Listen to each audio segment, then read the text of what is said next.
Egg dosa egg dosa ఇన్నిసార్లు ఎందుకు చూపిస్తున్నామంటే ఒక్కొక్కసారి ఒక్కొక్క విధంగా చేస్తున్నాం, అందుకని చూపిస్తున్నాం.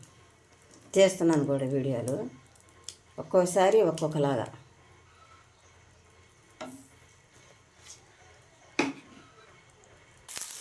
అయితే మంట తగ్గించుకొని సన్న మంట మీద వేసుకోవాలి. కాస్తంత కొత్తిమీర,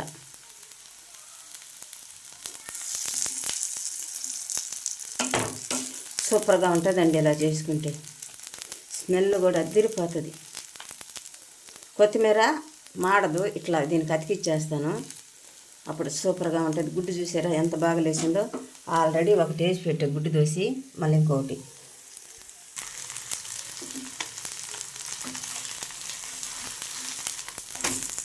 చూసారా ఆకు అలాగే ఉంది.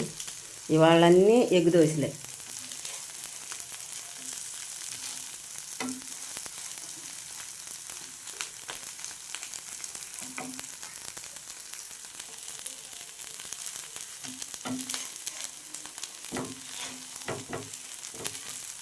ఒక చేతిలో కెమెరా ఉంది, తీసేవాళ్ళు ఎవరు లేరు, అందుకని నేను మడవడం కొంచెం ఇదవుతుంది. ఎగ్గు దోశ ఇలా చేసుకొని మీరు కూడా తిని చూడండి.